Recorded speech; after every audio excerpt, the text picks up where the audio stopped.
हर बंदे की नज़र रहती है कि Q4 के रिजल्ट्स जब शुरू होते हैं तो एक ट्रेजेक्टरी बन जाती है पूरे साल में क्या होने वाला है। क्योंकि एक ऐसे रिजल्ट्स होते हैं जहां पे कंपनी पूरे एक साल की एक ट्रेजेक्टरी देती है कि डिमांड सिनेरियो कैसा चल रहा है पूरे सेक्टर का और इस पे कंपनी का क्या आउटलुक है। तो मेरे को लगता है कि टीसीएस के रिजल्ट्स पढ़ने से एक चीज़ समझ आ चुकी है कि हमें फिलहाल पूरे आईटी सेक्टर पे होल्ड की सिचुएशन रखनी है। शेयर टूटेंगे, वैल्यूएशन अच्छी आएगी और आपको ऐसे मौके ज़रूर मिलेंगे फिलहाल फ्यूचर के अंदर जहां पे एक अच्छी एंट्री भी बन पाएगी। क्योंकि ये जो मैनेजमेंट ने कमेंट्री दी है कि जितने भी प्रोजेक्ट्स ट्रांसफॉर्मेशनल कस्टमर्स ने लगाने थे वो इस टाइम वेट एंड होल्ड पे आ चुके हैं और कंपनी के जो फंडामेंटल बिजनेस के अंदर प्रॉब्लम्स चल रही हैं कॉस्ट को लेके वो अभी भी रेगुलर इंटरवल पे आई जा रही है। जैसे कि कंपनी का कोर जो चीज़ है वो है हमारे ऑपरेटिंग मार्जिन। वो इस टाइम पिछले 5 सालों के लोएस्ट लेवल पे हैं। 24.1% के ऑपरेटिंग मार्जिन पे इस टाइम टीसीएस परफॉर्म कर रही है, जो कि बहुत ज़्यादा नेगेटिव न्यूज़ है। क्योंकि अगर एक ग्रोइंग बिजनेस के अंदर आप अपनी इंक्रीमेंटल रेवेन्यू ग्रोथ जो आप दिखा रहे हैं उसके अंदर आप प्रॉफिटेबिलिटी के अंदर सेम लेवल की ग्रोथ नहीं दिखा पा रहे, तो इसका मतलब कि आपका रेवेन्यू बढ़ रहा है लेकिन जो कॉस्ट लग रही है वो या तो ज़्यादा तेजी पे बढ़ रही है और सेकंड ऑप्शन ये हो सकता है कि आपके पास रेवेन्यू इंक्रीज करने से जो आप एक्स्ट्रा वैल्यू ऐड कर रहे थे अपने मार्जिन्स के अंदर वो नहीं कर पा रहे। तो इस टाइम ये समझ में आ चुका है कि पूरे आईटी सेक्टर के अंदर इस टाइम मार्जिन कॉन्ट्रैक्शन शुरू हो चुके हैं और जब एक सेक्टर के अंदर मार्जिन कॉन्ट्रैक्शन शुरू हो जाते हैं तो ये सेक्टर के अंदर एक डाउन ट्रेंड बनने की पॉसिबिलिटी ज़्यादा बन जाती है। अब लोगों के दिमाग में एक और क्वेश्चन भी होगा कि टीसीएस का शेयर 38-3900 का था, इस टाइम 3000-3100 पे आ चुका है, तो इसमें एंट्री की गुंजाइश बनती है। मैं इस चीज़ को लेके भी आपको एक आंसर देता हूँ कि जब भी स्टॉक पिक करें तो उसकी पी रेशियो पे सबसे ज़्यादा फोकस करें कि वो एक वैल्यूएशन रेंज में आ रहा है या नहीं। तो इस टाइम कंपनी के 5 साल की एवरेज पी बनती है 25 की, लेकिन स्टॉक टूटने के बाद भी अभी इस टाइम 28 की पी पे ट्रेड कर रहा है। और अगर आप इसको 3800 के लेवल पे लेके जाते जो कि 1 से 1.5 साल पहले था, वहां पे कंपनी की पी रेशियो आ रही थी 36-37 की। तो आपने गलती ये करी है कि कंपनी की लॉन्ग टर्म एवरेज से आप अगर बाहर आके इतने ज़्यादा लेवल पे कंपनी को ले जाएंगे तो जब पैसा टूटना शुरू करेगा तो आपको लगेगा कि यार ये हमारी एंट्री लेवल जो है वो शायद गलत निकला है। तो पी रेशियो एक लॉन्ग टर्म एवरेज एक बहुत बढ़िया आपका इंडिकेटर होता है शेयर प्राइस में एंट्री लेने का, जो कि मैं भी ज़रूर नोटिस करता हूँ। क्योंकि शेयर तब अंडर वैल्यूड होगा मेरे हिसाब से जब वो अपनी लॉन्ग टर्म पी के भी काफ़ी नीचे आ जाए।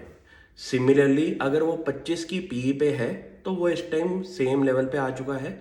बट आपको ये शेयर अगर 20 की पी पे मिले तो एक अच्छा लेवल आपको एंट्री का मिल सकता है अगर कंपनी ग्रोथ पे है। ये बात हुई कंपनी की वैल्यूएशन के ऊपर। अब सेकंड बात करते हैं कि कंपनी में दिक्कत कहाँ आ रही है।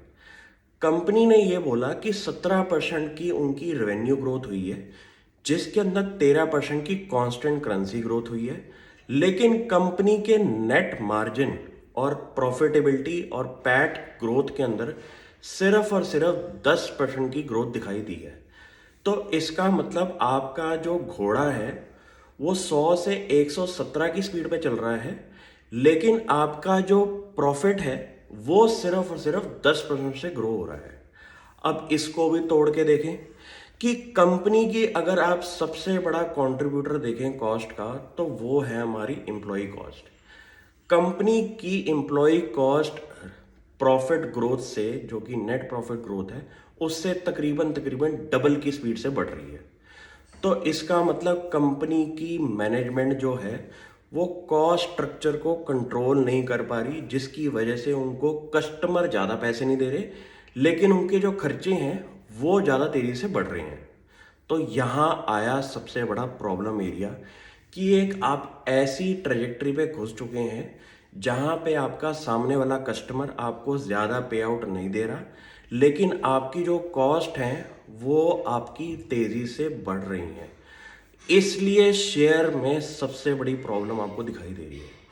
तो मैं हर बंदे को ये बोलता हूँ कि सिर्फ शेयर प्राइस को देख के एंट्री कभी नहीं लेनी चाहिए, उसके पीछे की स्टोरी पता होनी चाहिए। क्योंकि अगर स्टोरी पता होगी और आपका 10-20% का नुकसान होगा तो आप उसको रिकवर ज़रूर कर लेंगे, क्योंकि आपको उसका फंडामेंटल रीज़न पता है। लेकिन आपको अगर शेयर की फंडामेंटल स्टोरी नहीं पता होगी तो आप कंफ्यूज स्टेट ऑफ माइंड में रहेंगे कि भाई हमारा नुकसान हो रहा है और हम इस पे क्या करें। तो कंपनी की पूरी ट्रेजेक्टरी मैंने समझ ली है और मैं ये कह रहा हूँ कि अभी सिर्फ और सिर्फ इनको आराम से देखिए गिरते हुए, और अच्छा एंट्री लेवल जब आएगा तो हम आगे इस पे बात करेंगे। अब कंपनी की मैनेजमेंट की भी बात करते हैं कि कंपनी का जो सीईओ है वो अगर छोड़ के जाए, तो अगर कंपनी की हिस्ट्री आप चेक करें तो टीसीएस इंडिया की one of the biggest IT company होने की वजह से इन पे एक क्रेडिबिलिटी का टैग ज़रूर आता है। क्योंकि 6 लाख से ऊपर की एम्प्लॉय स्ट्रेंथ अगर आप बिठा के बैठे हुए हैं, 40,000 करोड़ से ऊपर का आपका कैश फ्लो फ्रॉम ऑपरेशन है, तो आप ये सोचिए कि ये बहुत बड़े लेवल पे कंपनी इस टाइम बिजनेस ऑपरेशन बिठा के बैठी हुई है। और कंपनी की टॉप टीयर मैनेजमेंट अगर चेंज होना शुरू हो जाए तो थोड़ी सी इंटरनल दिक्कत भी ज़रूर है, जो कि मैनेजमेंट क्लियरली नहीं बोलेगी। तो ये भी एक बहुत बड़ा ट्रिगर है कि नई मैनेजमेंट जब घुसेगी तो उसके अंदर कंपनी का वैल्यू अनलॉकिंग किस तरीके से आगे बढ़ेगी, ये भी आपको मैंने बता दिया। अब आ जाओ कंपनी की डिविडेंड के ऊपर। कंपनी ने 115 रुपये का पिछले साल पूरे साल में डिविडेंड टोटल दिया है। तो आपको ये अच्छा लगा होगा कि कंपनी ने 115 रुपये डिविडेंड दिए, लेकिन आप इस नंबर को भी अगर आगे तोड़ेंगे तो आप हैरान हो जाएंगे कि कंपनी ने ईपीएस जो किया था, अर्निंग पर शेयर, वो टोटल ही 115 रुपये किया है। और इस 115 रुपये को अगर आप फर्दर चेक करें कैश फ्लो फ्रॉम ऑपरेशंस के अंदर, तो आप हैरान हो जाएंगे कि कंपनी जो कि मानी जाती थी कैश रिच कंपनी है, आज से 4-5 साल पहले 40-40 हज़ार करोड़ का कैश था इनकी बुक्स पे, वो कैश भी डिप्लीट होता हुआ दिखाई दे रहा है।